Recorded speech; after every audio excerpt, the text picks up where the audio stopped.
Assalamualaikum warahmatullahi wabarakatuh. Bismillahirrahmanirrahim.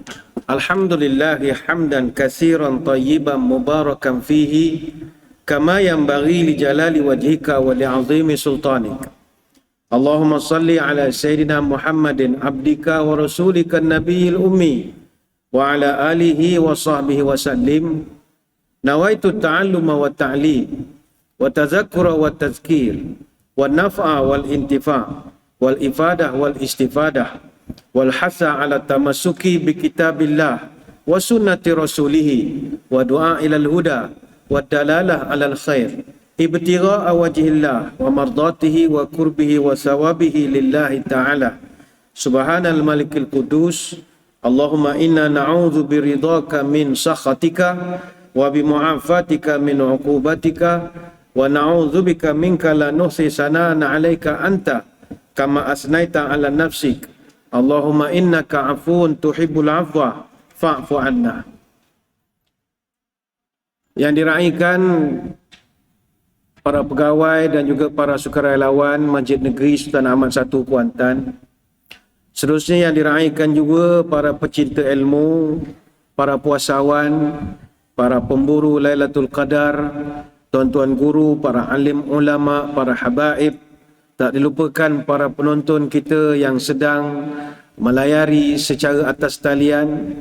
Yang dari utara kita ucapkan sejahtera, yang dari timur kita doakan makmur, yang dari barat kita doa dapat berkat, yang dari selatan kita doa dapatkan keampunan. Alhamdulillah, sekali lagi program Minda Imam Besar yang dibawakan kepada kita oleh Pusat Kutipan Zakat Majlis Agama Islam dan Adat Resam Melayu Pahang. Sekali lagi kita bersiaran secara langsung pada pagi ini. InsyaAllah dalam pertemuan ini kita akan membicarakan satu tajuk mudah-mudahan bermanfaat, iaitu memburu Lailatul Qadar. Tuan-tuan, 10 akhir telah pun datang. Semua yang beriman kini diundang membaca zikir Al-Quran berkumandang. Lailatul Qadar marilah dihadang. Lailatul Qadar ada cirinya. Bumi pun senyap, tiada anginnya. Haiwan tumbuhan bisu suaranya, seakan berhenti semua geraknya. Sungguh beruntung mereka yang dapat menjadi kurnia berlipat-lipat. Kepada Allah mereka mendekat. Itulah buah amal yang berkat. Dalam suasana kita berada pada tempoh 10 hari terakhir bulan Ramadan Al-Mubarak, maka salah satu daripada yang kita nak sangat dapat adalah Lailatul Qadar. Apa makna Lailatul Qadar? Ulama mengatakan Lailatul Qadar ini ada 3 maksud. Pertama sekali, qadru bermakna kemuliaan ataupun kehebatan, benda bernilai. Apakah dalilnya? Dalilnya adalah malam Lailatul Qadar, malam yang bernilai kerana pada malam itu diturunkan Al-Quran. Inna anzalnahu fi lailatul qadr. Sesungguhnya kami menurunkan ia pada malam itu. Turunkan ia itu kata ulama adalah menurunkan Al-Quran. Maka dalilnya adalah surah Al-Qadar ayat 1 sampai 5. Apakah kemuliaannya? Pertama, Allah Ta'ala sebut khairun min alfi syahrin. Malam itu lebih utama dari 1000 bulan. 1000 bulan ni bersamaan 83 tahun 4 bulan.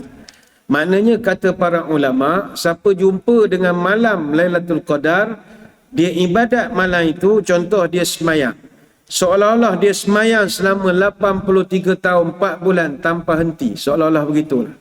Tuan-tuan sekalian, kita umur kita, umat Nabi Muhammad sallallahu alaihi wasallam ni tak mungkin dapat panjang.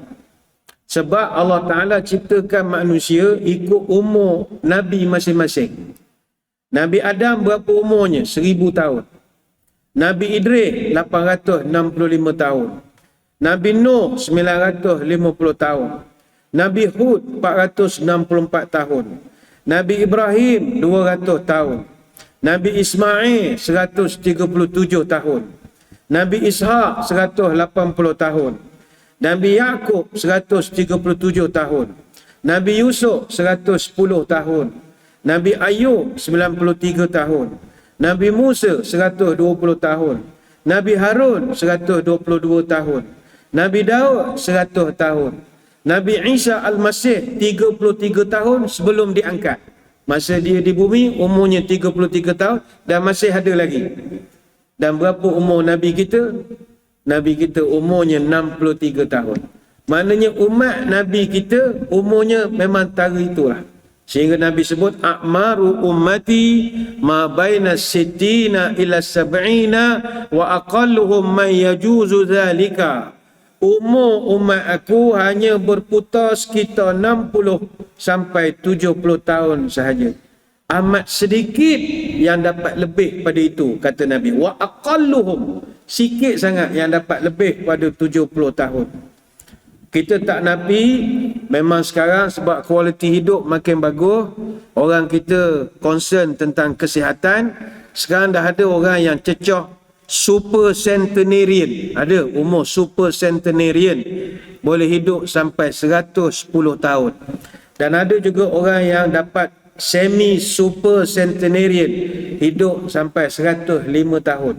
Tapi tak ramai. Sebab Nabi sebut wa aqalluhum may yajuzu zalika, sikit sangat yang dapat lebih daripada 70. Dan zaman sekarang boleh dikatakan mustahil manusia boleh menjangkau usia lebih pada 155 tahun. Mustahil. Walau itu tara hebat sangatlah jaga kesihatan, takkan lebih pada itu. Kajian menunjukkan manusia moden sekarang batas umur akhir kita 125 tahun. Itu sedang jogging hari-hari lah gambar tu.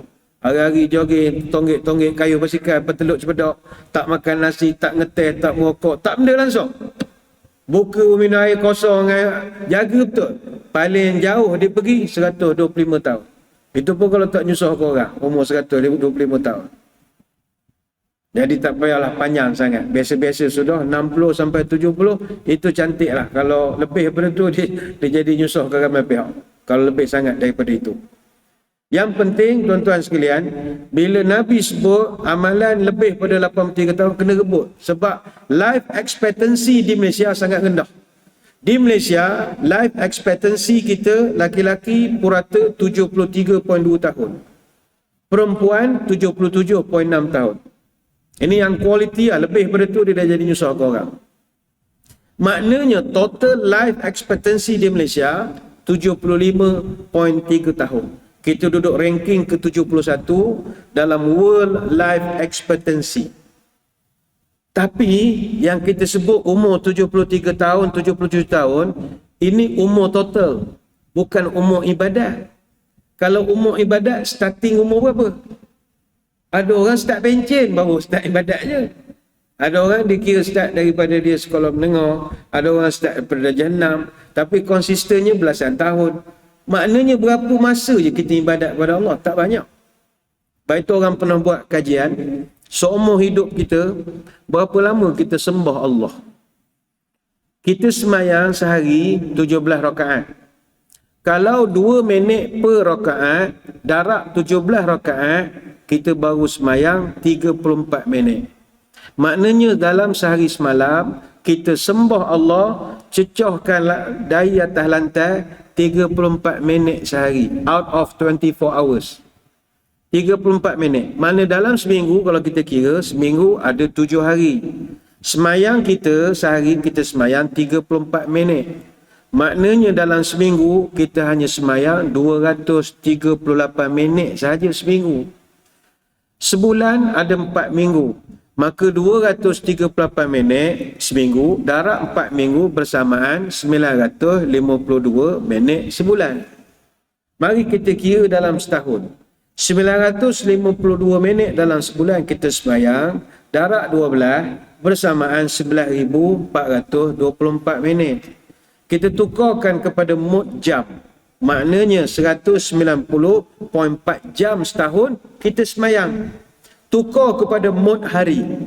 Kita hanya solat dalam setahun sebanyak 7.93 hari saja.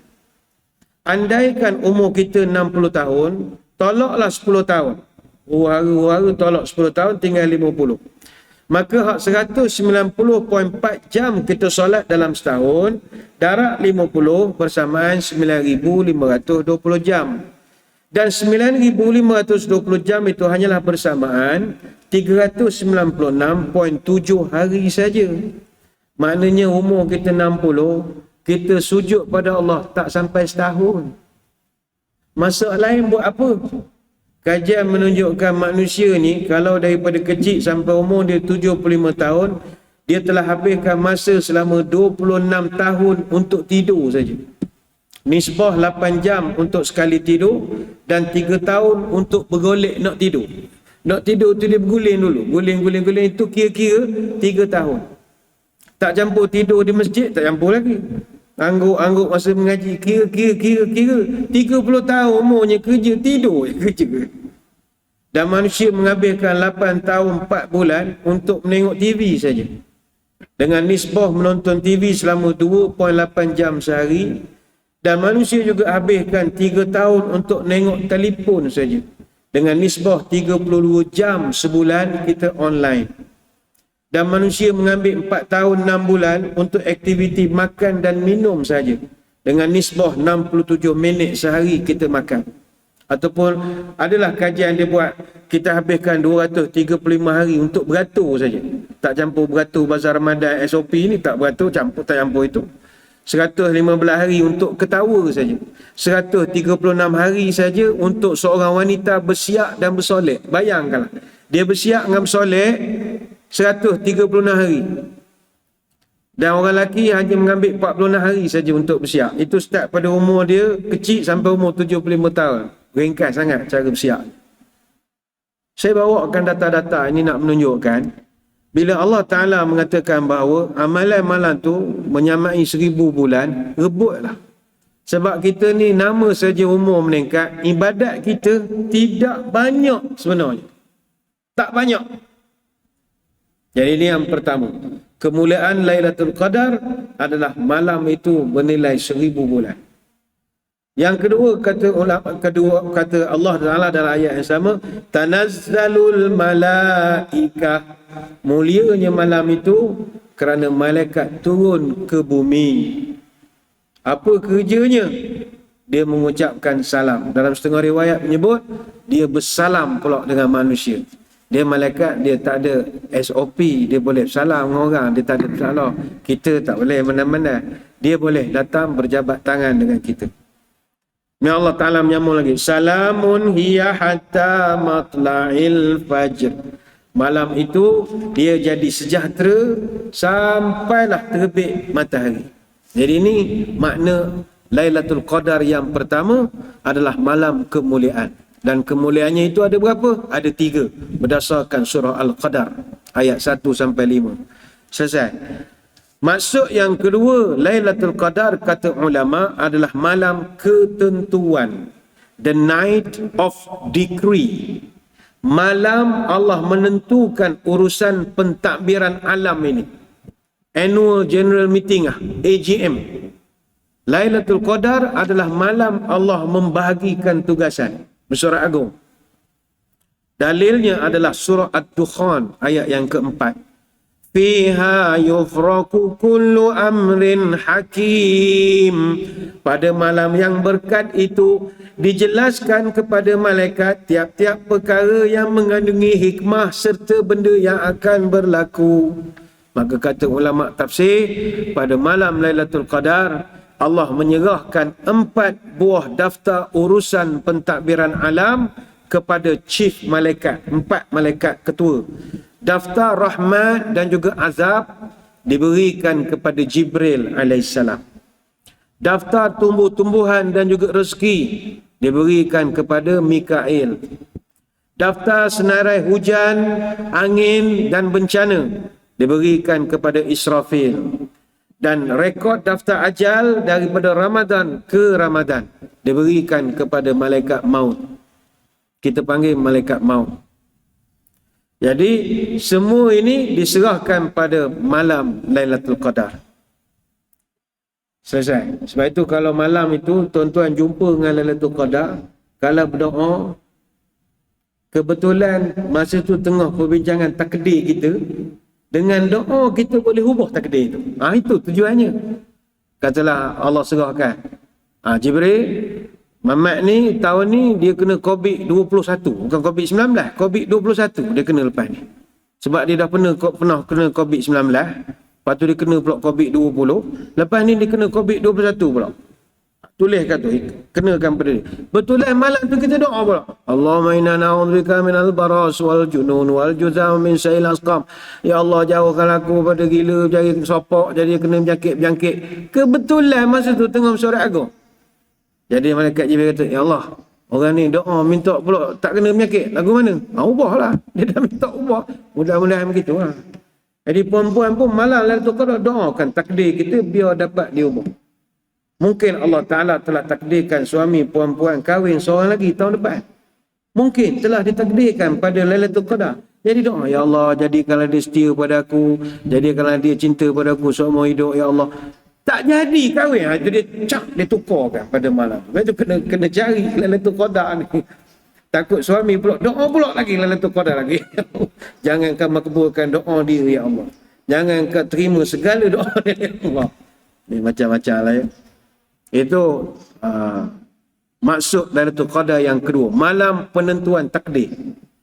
Yang ketiga, kata ulama, maksud Al-Qadar adalah malam sesak ataupun jam, sempit.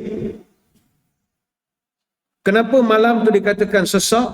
Kerana pada malam itu malaikat-malaikat ini akan penuh sesak di muka bumi. Penuh, rapat. Dan itu ada satu hadis, innal malaikata tilka lailata fil ardi aktsaru min adadil hasa. Kata Nabi, sesungguhnya para malaikat pada malam Lailatul Qadar jumlahnya di bumi lebih banyak daripada bilangan batu kerikil di bumi. Ni hadis riwayat Imam Ahmad. Batu kerikil halus-halus itu, kata Nabi, malaikat lebih banyak pada itu. Ataupun tuan-tuan ada pebble wash, kita pakai lapik dengan batu halus, itu batu kerikil. Nabi sebut malaikat lebih banyak pada pebble wash. Maknanya bumi begitu sesak sekali. Kenapakah sesak? Kenapa mereka datang berbondong-bondong ke bumi? Apa halnya? Why? Mereka datang kerana nak mendoakan kita. Apa sebab dia bersungguh-sungguh nak doakan kita? Malaikat-malaikat ni dia malu dengan kita. Apa sebab? Kalau tuan-tuan masih ingat, ketika Allah mula-mula cipta manusia, siapa yang metikaikan ciptaan kita? Malaikat.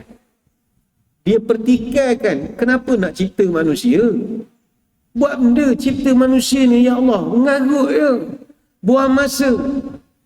Allah rakamkan bantahan mereka itu dalam surah Al-Baqarah ayat 30.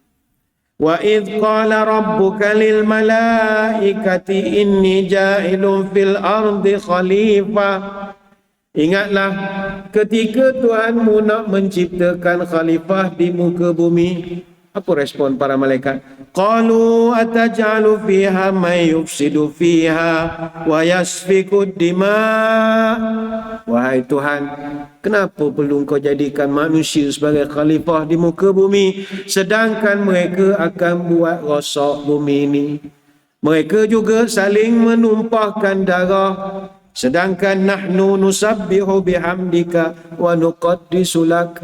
Kami ni puji sokmo, tasbih sokmo. Buat benda cipta manusia. Dia underestimate manusia. Tapi Allah pandai. Allah Maha bijaksana, dia tepih balik. Inni a'lamu ma la ta'lamun. Aku lebih tahu daripada kamu, kata Allah Ta'ala. Ciptaan aku kenal. Dan ternyata bila malaikat tengok manusia, dia jilat ludah dia semulalah, seolah-olah begitu. Dulu kita kata manusia ni jahat macam-macam. Tengok bulan Ramadan, dia datang masjid, semayang 8 rakaat, 20 rakaat, peluh-peluh pun semayang juga, ngaji Quran, ngantuk-ngantuk mata, kita tinggal spek pun dia baca juga mana yang dia mampu. Malu pula kawan ngata ke dia macam-macam. Itu dia datang doakan keampunan bagi kita. Dia malu mata dengan kita. Ini kata para ulama. Justru tuan-tuan puan-puan sekalian, Tidak boleh tidak, ayo kita berusaha untuk mendapatkan Lailatul Qadar. Kena usaha. Ingat, Lailatul Qadar ini dia mesti dicari. Dia tak boleh tunggu. Kalau kita duduk nunggu tak dapat. Dia mesti dicari. Lailatul Qadar mesti dicari, bukannya dinanti. Memburu satu malam namanya Lailatul Qadar memerlukan ribuan malam-malam sebelumnya.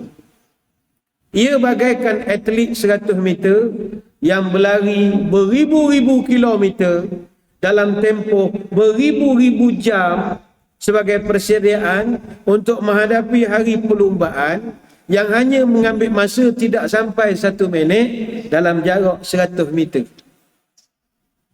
Pelari tempatah dunia namanya Usain Bolt. Dia lari 100 meter 9.58 saat.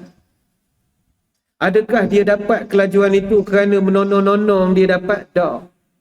Dia dapat kejayaan itu kerana dia telah berlari beribu-ribu kilometer dan beribu-ribu jam sebelum itu. Maknanya orang yang nak dapat Lailatul Qadar bukan pada malam ganjil baru tergegeh menunggu. Dia tanya, malam ni berapa Ramadan? 22. 22 tak ada. Relax semayang rumah sudah. Bila malam esok 23. 23 kita semayang masjid. Semayang. Orang PSM gini dia takkan dapat Lailatul Qadar.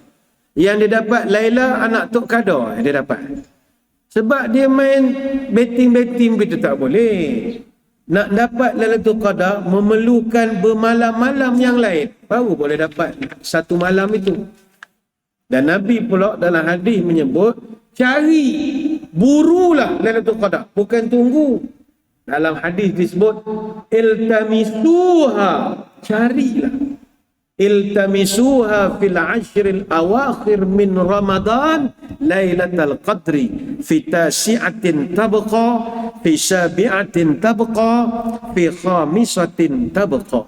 Carilah malam Lailatul Qadar pada 10 malam terakhir pada bulan Ramadan, pada 9, 7 dan 5 malam yang tersisa, kata Nabi. Hadis riwayat Imam Bukhari.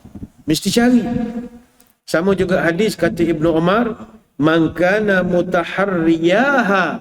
Nabi sebut siapa-siapa yang mutaharriyaha. Apa makna mutaharriyah? Mencari. Jadi Lailatul Qadar mesti diburu.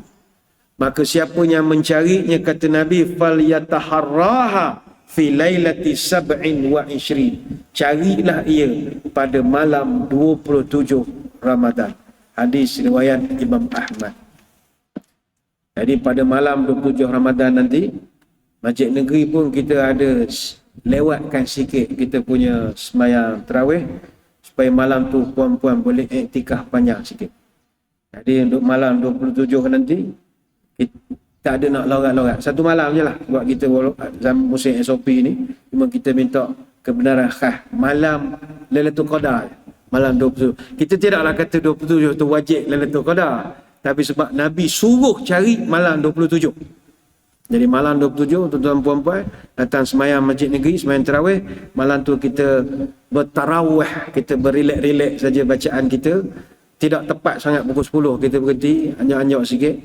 Dan tuan-puan-puan nak intikaf pun kita persilakan. Kita persilakan. Sebab itu, tuan-tuan puan-puan sekalian, kalau kita nak memburu Lailatul Qadar ini, apakah amalan-amalan yang bagus kita buat? Baik. Kata para ulama, dalam usaha memburu Lailatul Qadar, buatlah apa saja amalan. Semuanya dapat ganjaran daripada Allah. Makna kalau takdir malam Lailatul Qadar, puan-puan tengah menekan buat kuih semperit, dapatlah pahala gentir kuih semperit 1000 bulan. Itulah cara yang dapat. Kok tengah bawa motor, bawa kereta masa itu, kebetulan Lailatul Qadar dapat pahala bawa kereta 1000 bulan. Kok tengah bertugas dekat highway jaga roadblock, kan ramai frontliner kita, mana nak semayang supaya kita dia jaga keselamatan, keamanan. Jadi kalau dia jaga elok-elok, kerja elok-elok, dia dapat pahala 1000 bulan jaga sekatan jalan raya. 1000 bulan. Apa saja dalam kitab Lataiful Ma'arif, pernah Juwaibir radhiyallahu rahimahullah dia bertanya kepada Ad-Dhahhak, ara'aitan nufasa wal haid wal musafir wa naim lahum fi lailatul qadar nasibun. Wahai tuan guru, saya nak bertanya, pada malam Lailatul Qadar, apakah nasib kepada wanita yang sedang nifas, wanita yang sedang haid, orang musafir yang duduk atas kenderaan, ataupun orang yang tertidur malam tu? Adakah mereka tak dapat apa-apa bahagian pada malam Lailatul Qadar? Maka jawab Ad-Dhahhak, na'am, kullu man taqabbalallahu amaluhu sayu'tihi nasibuhu min Lailatul Qadar. Kata Ad-Dhahhak, insya-Allah dapat. Semua orang yang Allah terima amal mereka akan mendapat juga bahagian pada malam Lailatul Qadar. Contohnya orang tadi dia tidur. Ya, antara tanda Lailatul Qadar kata orang tua-tua, kalau malam tu malam paling ngantuk sekali. Malam lain molek ingat cerah matanya. Malam tu ya Allah start pada isyak. Nguak je kerja, ngapalah aku ngantuk. Tu tanda-tanda Lailatul Qadar. Lawan kan je. Lawan. Minum kopi semalam tu. Lawan. Terus tak tidur 3 hari. Lawan. Kata tak boleh, dah minum satu kolek dah minum, ngantuk juga. Tidur sajalah. Tapi tidur tu biar tidur ibadat. Ambil wudu, tidur berdoa, baca Quran semuka dua, tidur. Jadi kalau kita tidur malam tu dalam keadaan ibadah, tidur pahala 1000 bulan. Dapat cara itu. Jangan tidur menerak kat dapur begitu, tak ada pahala, rugi lah. Sebab tidak ada persiapan. Penat buat kuih semprit, menerak je terus tidur. Tak ada, rugi lah.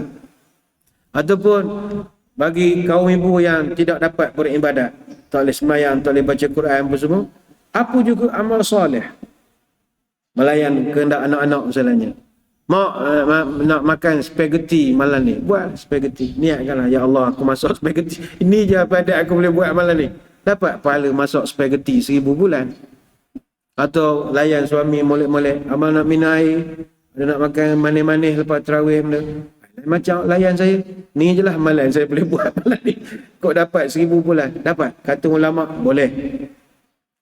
Kata Syekh Atiyah Saqar, wa fi hadis Ibn Abbas, an-nuzulil malaika fiha annahum yamurruna ala kulli qa'im wa qa'id wa musalli wa dhakir yusallimuna alaihim wa ya'manuna ala du'aihim fayaghfirullahu lahum.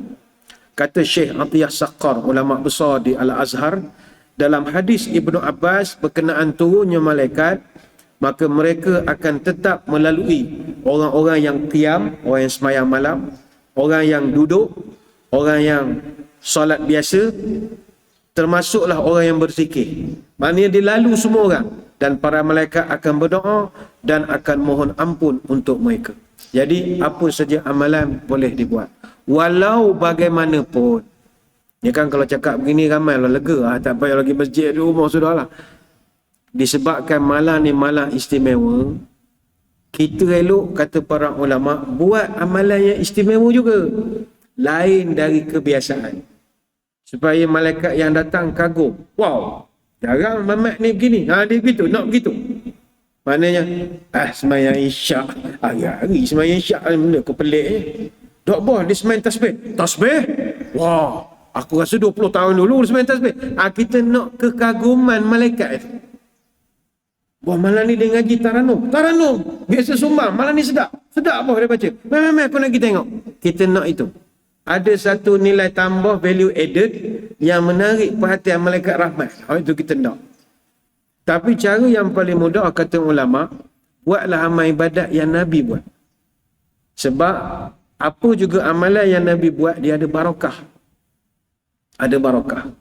Masak kuih semprit malam Lailatul Qadar, pahala ada. Tapi sunnah tak ada. Sebab Nabi tak makan kuih semprit dan Nabi tak buat kuih raya. Habis apa amalan Nabi yang saya boleh buat, Ustaz? Banyak.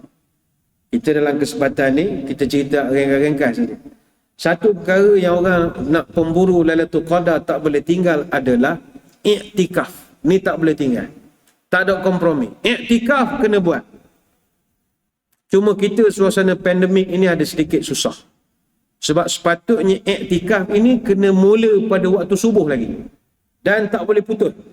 Mana puan-puan, tuan-tuan, pagi tadi datang program khatam subuh. Daripada subuh tadi tak balik-balik. Masih di sini lagi. Itu orang iktikaf. Kalau ikut kaedah dia. Kata Aisyah radhiyallahu anha, kana Rasulullah sallallahu alaihi wasallam idza arada an ya'takif shalla al-fajr thumma dakhala fi ma'takifih.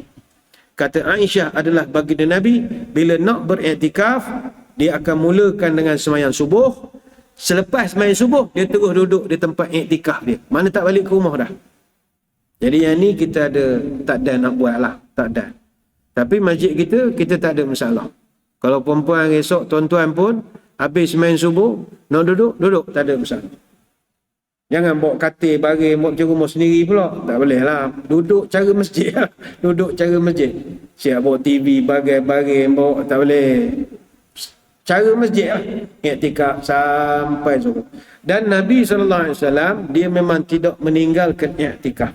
Kata Aisyah, anna Nabi SAW kana ya'takifu al-'ashra al-awakhir min Ramadan hatta tawaffahu Allah thumma i'takafa azwajuhu min ba'dihi. Sesungguhnya Nabi melakukan iktikaf pada malam 10 terakhir bulan Ramadan sampailah dia meninggal dunia, sampai dia wafat. Kemudian kata Aisyah, thumma i'takafa azwajuhu min ba'di. Isteri-isteri dia pula menyambung ibadat dan budaya iktikaf selepas Nabi wafat. Jadi ini dalil bahawa orang perempuan pun digalakkan untuk iktikaf. Ini hadis riwayat Bukhari dan Muslim. Cuma sekali lagi, ada kawan-kawan kita di negeri-negeri tertentu, mereka tidaklah sebebas kita beribadah. Macam hari semalam telah diumumkan oleh pihak pemerintah berkenaan perintah kawalan pergerakan PKP di 6 daerah di negeri Selangor Darul Ihsan. Di Hulu Selangor, di Hulu Langat, di Petaling, di Gombak, di Kelang, Kuala Langat dengan Sepang. Yang lain tu masih PKPB syarat.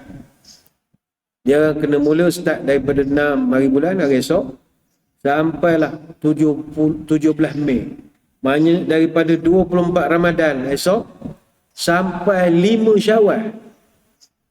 Kita galakkan kepada rakan-rakan di Selangor, puasa senang je lah teruk. Takkanlah daripada duduk melanguk dalam rumah beraya tak ada ke mana, baiklah puasa senang. Ini cadangan kita lah, cadangan kita. Kita orang ni memang payah sikit nak puasa awal-awal ni. Banyak orang makan sana sini. Kalau jadi dia orang puasa senang lah. Dah 5 Syawal baru buka PKP. Jadi untuk negeri-negeri atau daerah-daerah yang PKP ni, dia orang tak dapat support kita nak iktikaf masjid bagai-bagai. Pertamanya dari satu sudut kita bersyukur. Yang kedua kita nak pujuk juga mereka kepada tuan-tuan yang sedang menonton kot daripada Selangor.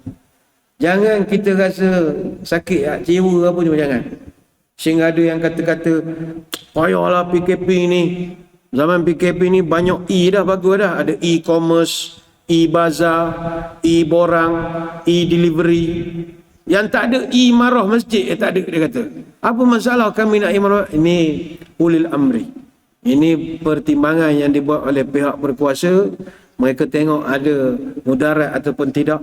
Tapi don't worry, kita dah banyak kali sebut sebelum ini, walaupun kita tak dapat ke masjid, dan kita tak dapat ke masjid bukan kerana kita tak nak pergi, kita terhalang.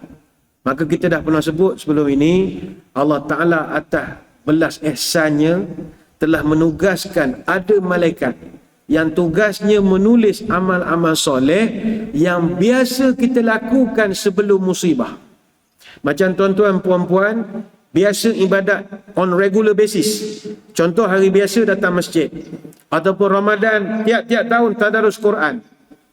Tiba-tiba, na'udzubillah, tahun depan kita sakit. Na'udzubillah. Tak dapat dah nak join kawan-kawan boleh tadarus seperti tahun-tahun sebelumnya. Kita pun menangis. Sedihnya tak boleh tadarus. Jangan menangis. Sebab Nabi cerita ada satu malaikat kerjanya tulis segala amal yang biasa kita kerjakan.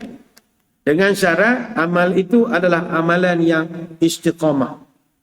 Hadis daripada Anas bin Malik, "Idza batalallahu al-mu'mina bi bala'in fi jasadihi qala lil malak."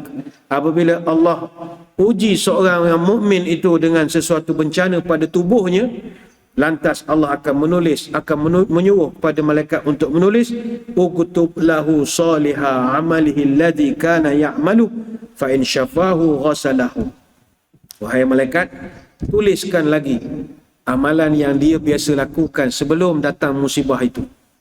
Malaikat berkata, dia duduk rumah je, kuarantin, tak ada keluar, takkan nak tulis markah pergi masjid?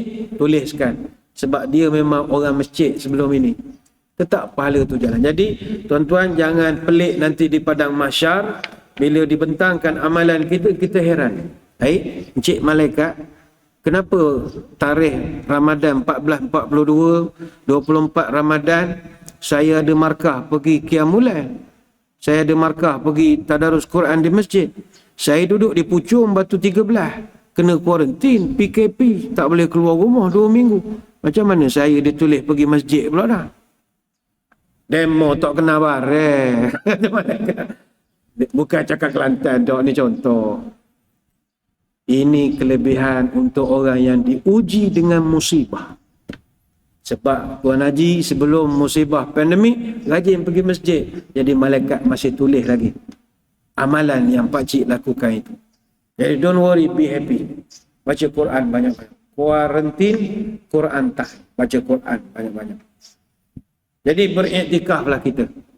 Cuma kepada orang perempuan, wanita, muslimat, mereka boleh beriktikaf di masjid. Cuma ada setengah pandangan para ulama, antaranya dalam mazhab Hanafi, boleh juga seorang muslimat wanita beriktikaf di rumah.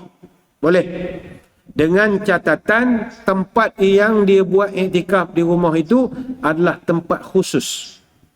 Maknanya nanti puan-puan balik, cari satu ruang yang kita create khusus untuk iktikaf. Tak bercampur dengan aktiviti lain. Contoh, jangan jadikan tempat itu sebagai ruang tamu. Tak boleh. Kalau tetamu datang, situlah minum, situlah kita iktikaf. Tak boleh. Dia mesti eksklusif. Mungkin dia mikir, ruang mana rumah aku tak ada guna-guna belakang. Tak ada. Tak ada. Tak ada. Tapi saya ingat yang bawah tangga tu boleh guna. Tangga tu simpan kasut kan? Boleh lah. Jarang guna kan? Balik kan ajak anak kemas-kemas sikit, keluarkan kasut, spray sikit, bagi buang-buang bau kasut tu. Duduklah bawah tangga. Mana start subuh duduk bawah tu. Macam Kasim Selamat, duduk bawah rumah begitu. Dia jangan tempat campur. Contoh bilik tidur kita, sebab tu dah campur bilik tidur. Ataupun ruang makan. Lama pun ruang makan. Kena create satu ruang. Ini dalam mazhab Hanafi. Tak nak pening, datanglah ke masjid. Dengan syarat mendapat izin daripada pasangan ataupun suami kita. Sebab iktikaf ni tuan-tuan puan-puan, dia tidak boleh celuk-celuk. Iktikaf ini kata Aisyah, as-sunnatu 'alal mu'takif alla ya'ud. Sunat orang iktikaf tidak balik. Dia daripada subuh sampai malam. Dia memang duduk berkampung halaman di masjid. Sebagaimana Nabi buat. Kalau tuan-tuan puan-puan datang masjid, contoh pukul 8 datang. Subuh tadi di rumah, masjid di rumah masing-masing. Atau di qaryah masing-masing. Pukul 8 datang khatam Quran. Nawaitu i'tikaf fi hadzal masjid lillahi ta'ala. I'tikaf. Tapi dia kan habis majlis pukul 11 balik pula. Diputus. Untuk dapat Lailatul Qadar, dia tak boleh putus. Sekali duduk sampai malam. Bawa beg siap. Biasa memang orang i'tikaf bawa beg siap. Bawa beg siap-siap. Cuma kata Imam Al-Ghazali rahimahullah, i'tikaf kalau kita nak buat, dia ada undang-undang dia. Kalau kita nak i'tikaf, kena ikut undang-undang ini. Ada 8, mana yang sempat kita cerita. Pertama sekali, Imam Al-Ghazali, dia buat satu risalah Al-Adab Fiddin dalam Majmu'ah Arsail Imam Al-Ghazali. Kata dia, adab i'tikaf untuk orang yang nak mudah dapat Lailatul Qadar. Adabul i'tikaf dawamu dzikri wa jamul ham wa tarakal hadis wa luzumul mawdi' wa tarakal intiqalat habasa an-nafsu 'an maradiha wa ma'naha wa mana'aha fi majabiha wa jabaruha 'ala ta'atillah azza wa jalla. 8 perkara. Nombor 1 kata Imam Al-Ghazali, dawamu dzikri. Orang yang iktikaf dalam masjid, yang dia kena buat adalah dawamu zikir. Maknanya mesti zikir terus-terusan. Kalau setakat tidur, tak payahlah. Dia mesti berzikir. Zikir ni banyak kalimat-kalimat thayyibah. La ilaha illallah. Atau membaca subhanallah. atau beristighfar, astaghfirullah, atau membaca tahmid, alhamdulillah. Itu kerja dia. Dia duduk baring tak ada masalah orang i'tikaf. Perempuan kalau duduk belakang atau segan takut orang nampak, atas pun kita buka. Boleh buka atas. Nanti maklumkan pada security kita, atas kita buka. Eksklusif. Jadi boleh baring, kau takut segan sekoden dia orang kau. Atas clear, tak ada masalah. Baring sambil, jangan baring tidur keruh tak. Zikir. Subhanallah, subhanallah, subhanallah. Itu dawamu zikri, kata Imam Al-Ghazali. Dia zikir ni ada banyak. Saya nak kongsi dengan tuan-tuan puan-puan. Ada zikir yang dia punya pelaksanaannya simple, tapi fadilat dia besar. Ada zikir yang simple-simple. Ada satu riwayat, Abu Ayyub Al-Ansari radhiyallahu anhu, dia cerita, satu ketika mereka semayang maghrib bersama dengan Nabi SAW. Nabi imam. Ketika Nabi i'tidal, Nabi rukuk, kemudian Nabi bangun i'tidal. Sami'allahu liman hamidah. Biasa orang jawab apa? Rabbana walakal hamd. Tiba-tiba ada satu orang jemaah, dia jawab kuat. Dia jawab, alhamdulillahi hamdan katsiran tayyiban mubarakan fihi. Lain daripada orang. Orang lain jawab, Rabbana walakal hamd. Dia jawab, alhamdulillahi hamdan katsiran tayyiban mubarakan fihi. Habis Nabi semayang maghrib, Nabi tanya, siapa baca pelik tadi? Nabi tanya. Taubat seorang tak mengaku. Semua diam. Semua diam. Yang membacanya ketika itu seorang sahabat nama Rifa'ah bin Rafi' Az-Zuraqi radhiyallahu anhu. Semua diam, tak nak mengaku. Sebab takut Nabi marah. Awak mandai-mandai baca, siapa suruh? Aku tak ajar. Cedak nak baca alhamdulillah hamdan katsiran tayyiban mubarakan fihi. Bila tak ada orang yang mengaku, lantas Nabi mengatakan, falam yaqul illa sawaba. Siapa-siapa yang baca tadi, maka benarlah apa yang dia baca, kata Nabi. Mana tidak salah apa yang dia baca. Barulah sahabat pun kata, ngakulah. Nabi kata okey dah tu. Kemudian kata Rifa'ah, dia pun angkat tangan, ana ya Rasulullah, wa arju biha al khair. Saya berharap apa yang saya baca tadi saya dapatlah kebaikan. Nabi pun kata kepada dia, wallazi nafsi biyadihi, demi Allah, kata Nabi, ra'aitu 13 malakan yabtadiruna ayyuhum yarfa'uha ila Allah azza wa jalla. Kata Nabi, demi Allah, masa saya semayang tadi, dek kerana kamu baca ayat itu, saya nampak 13 malaikat. Dalam riwayat yang lain, 30 malaikat berebut angkat bacaan kamu tadi untuk disembahkan kepada Allah. Ni hadis riwayat Bukhari. Ucapan ringkas, tapi 30 malaikat berebut-rebut nak mengambilnya daripada kita. Apakah bacaannya? Mudah saja. Puan-puan, tuan-tuan boleh amalkan. Alhamdulillahi hamdan katsiran tayyiban mubarakan fihi. Alhamdulillah hamdan katsiran tayyiban mubarakan fihi. Segala puji bagi Allah dengan pujian yang banyak, pujian yang baik, pujian yang mengandungi keberkatan di dalamnya. Tuan-tuan puan-puan amalkan sambil-sambil duduk di masjid. Alhamdulillah hamdan katsiran tayyiban mubarakan fihi. Alhamdulillah hamdan katsiran tayyiban mubarakan fihi. Alhamdulillah hamdan katsiran tayyiban mubarakan fihi. Sekali baca 30 malaikat dapat. Kalau baca 1000 kali, mujuk malaikat tu oleh pencen awal. Pencen awal dia, letak aku melayan ke dia ni, pas ngambil. Mujuk malaikat dia jenis tak jemu. Ambil, amalkan. Apa lagi zikir yang tuan-tuan puan-puan boleh amalkan? Iktikaf di masjid. Musim pandemik begini, saya mencadangkan tuan-tuan puan-puan, jangan tinggal membaca hauqalah. Hauqalah. Apa makna hauqalah? Nabi sebut, wa an uksira min la haula wa la quwwata illa billah. Iaitu membaca la haula wa la quwwata illa billah. Apakah hikmah kita membaca hauqalah? Disebutkan dalam riwayat Ibnu Abi Dunya dengan sanadnya yang sambung sampai kepada Rasulullah, disebutkan man qala la haula wala quwwata illa billah mi'ata marratin fi kulli yaumin lam yusibhu faqrun abada. Siapa-siapa yang membaca la haula wala quwwata illa billahil aliyil azim tiap-tiap hari 100 kali, maka dia takkan ditimpa kefakiran selama-lama. Tidak jatuh miskin, tidak jadi fakir, tak mengarap orang. Jadi amalkan 100 kali. Haqalah juga adalah lafaz yang sangat bagus dibaca kalau kita sedang bunsing, susah hati, pening, macam-macam. Macam sekarang ni, kita ramai orang tengah bunsing. Puan-puan, tuan-tuan pun ada yang tengah bunsing. Bunsing kenapa? Penyakit, pandemik. Sekarang ni pula main pesen CC1, CC2 dan macam-macam. Ada sekolah tertentu kelasnya ditutup kerana parentnya kena positif, jadi student tu jadi CC1. Kita pula mak ayah jadi susah hati ni dah jadi makanan harian kita sejak daripada pandemik ini. Sebab itu banyakkan membaca la haula wala quwwata illa billah. Dalam riwayat disebutkan fa innaha tadfa'u tis'atan wa tis'ina baban min ad-durri adnaha al-hamma wal faqra. Bacaan la haula wala quwwata illa billah boleh menjauhkan 99 mudarat dan juga penyakit. Dan paling minimum dijauhkan daripada susah hati dan fakir miskin.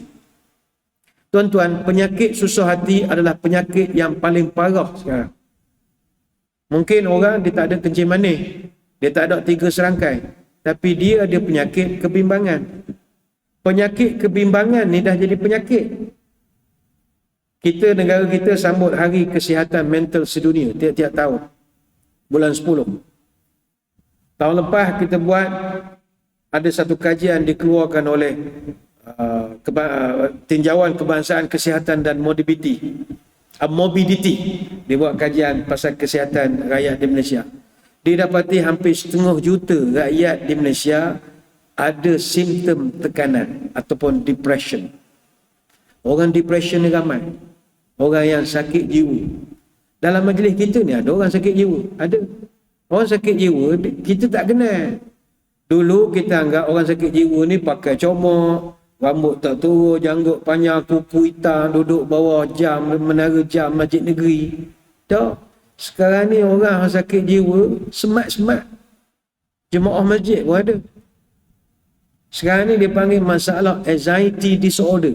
Gangguan kebimbangan. 1/6 rakyat Malaysia ada gangguan mental ini. Mental illness paling tinggi MDD.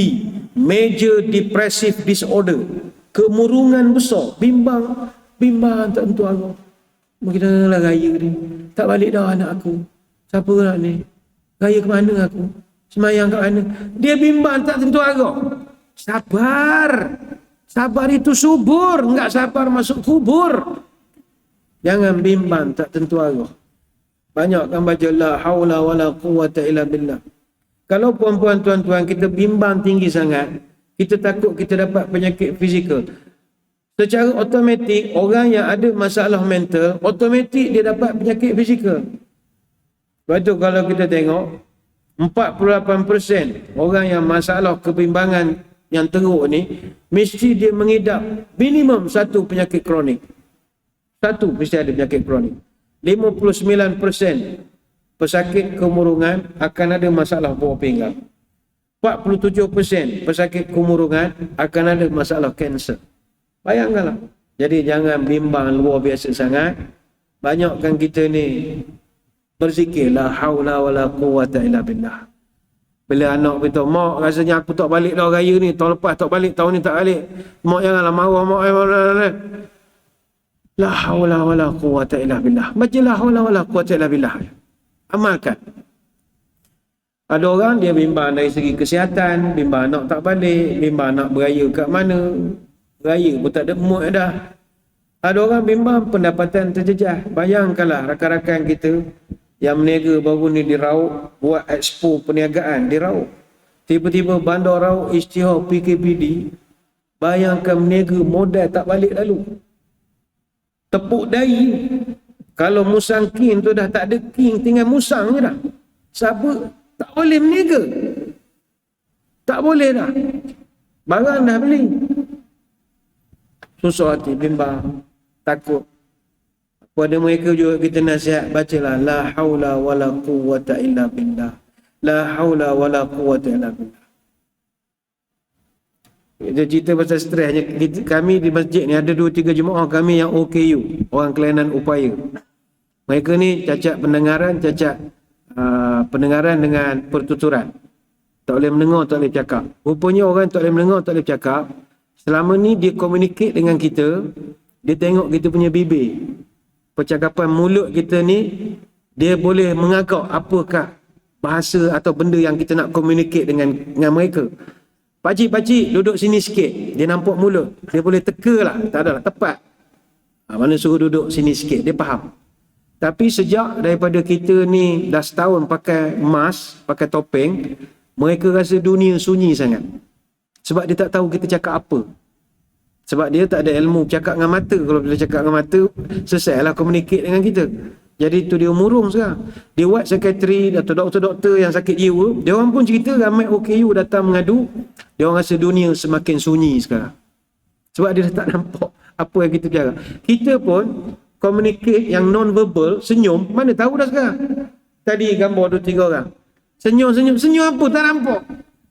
Jadi bila kita tengok gambar, dia senyum ke tak senyum ke, kita itu non-verbal communication. Kita dah tak tahu lah orang senyum ke tak kita. Jadi orang sekarang nak tunjukkan dia senyum, dia kecilkanlah mata. Kononnya kalau orang senyum kan mata kecil gitu kan. Alah hilanglah bulu mata palsu, tak payah nak tunjuk sekarang. Sial. Jualan lipstick menurun sekarang. Tak ada guna dah pakai lipstick.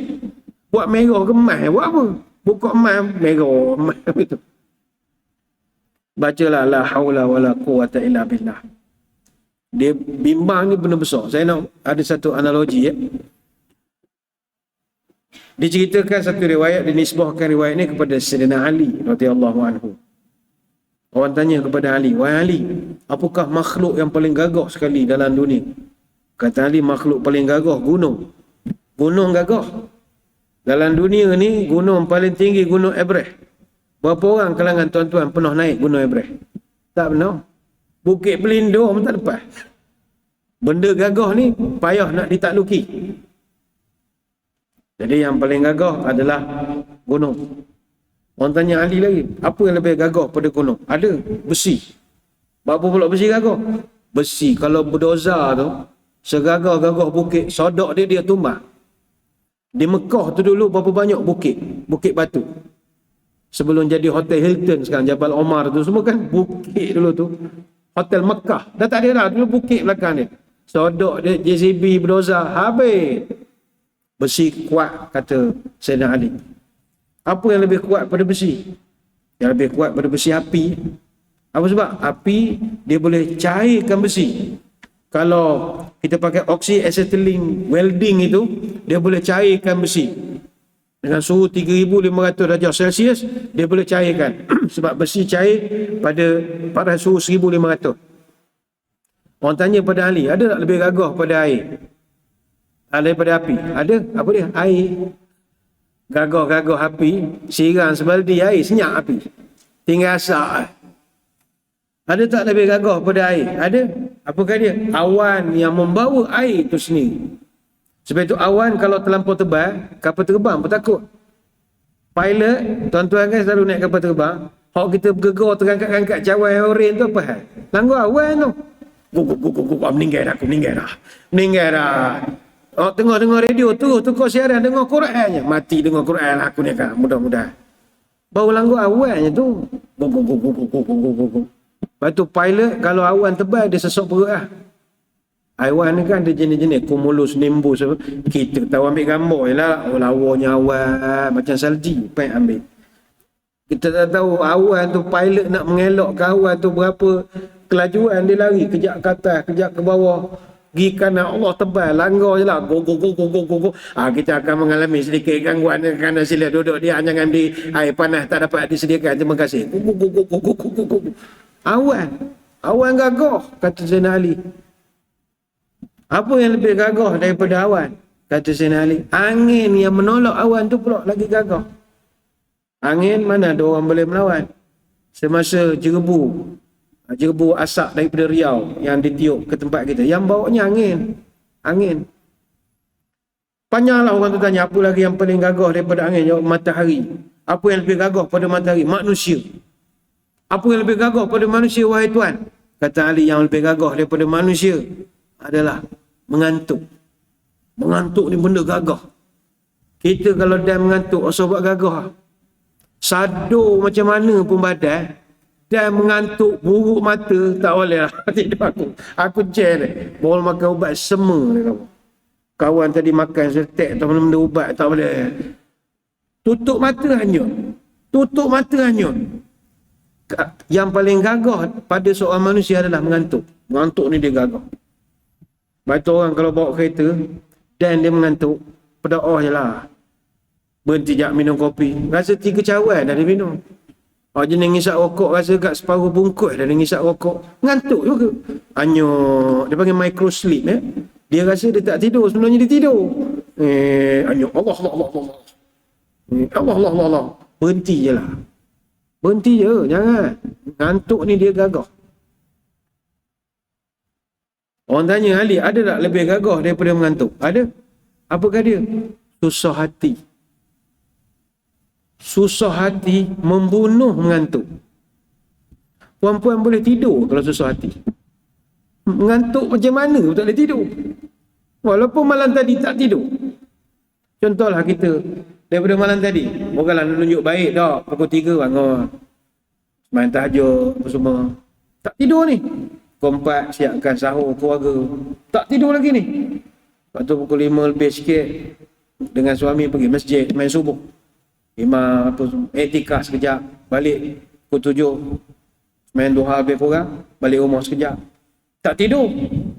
Dan tukar-tukar baju, siap-siap datang pula masjid, majlis tadarus, khatam tadarus. Ni sampai sekarang tak tidur ni. Mata ni tutup anyut. Aku ni dah ke Zohor dengar. Benda daripada pukul 3 kita pun faham. Tapi tiba-tiba na'udzubillah, orang telefon beritahu anak kita masuk hospital. Jadi nak tidur, tak tidur. Hospital. Terus sedih. Tak jadi tidur. Padahal daripada pukul 3 tak tidur.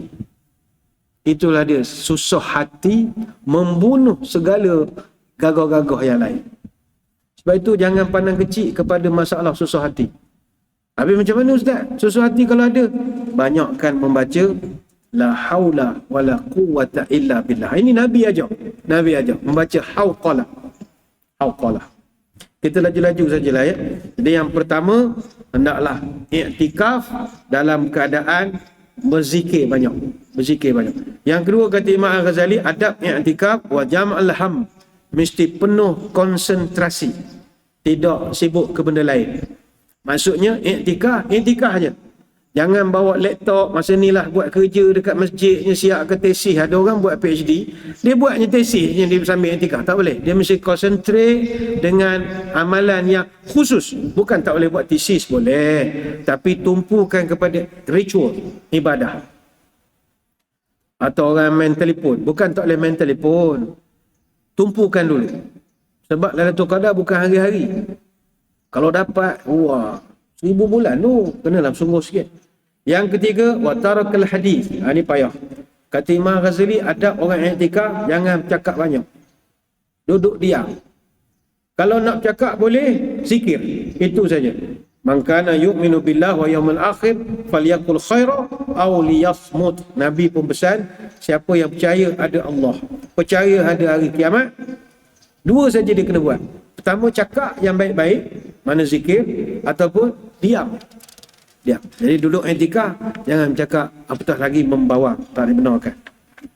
Yang keempat, waluzum al-mawdi', mesti konsisten berada di sebuah tempat saja khas.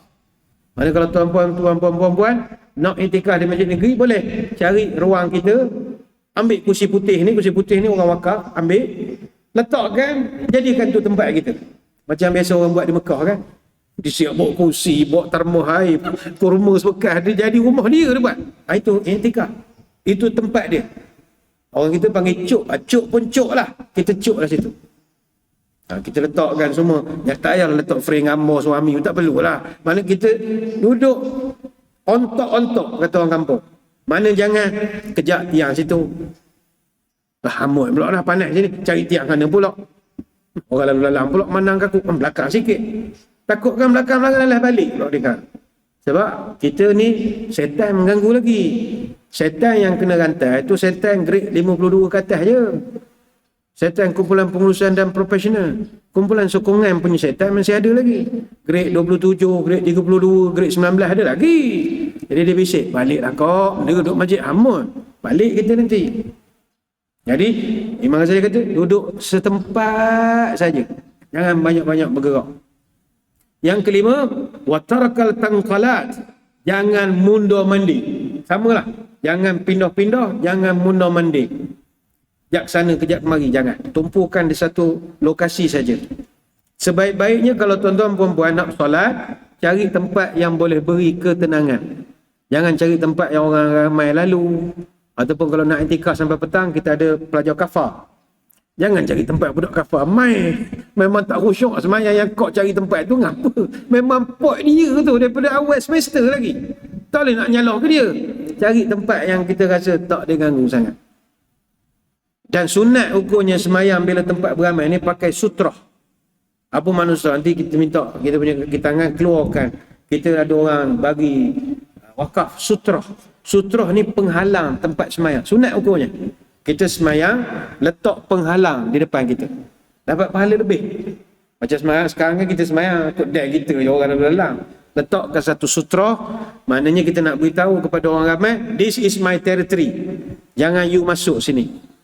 Idza shalla ahadukum ila syai'in yasturuhu minan nas. Kalau kamu semayang dengan menggunakan sesuatu yang menutupi depan kamu, fa arada ahadun an yujtaza baina yadayhi falyadfa fi nahrihi. Kalau kamu dah letak border sepadan, tiba ada orang melintah, kamu berhak buat roadblock, kata Nabi. Ini hadis daripada Abu Sa'id Al-Khudri radhiyallahu anhu.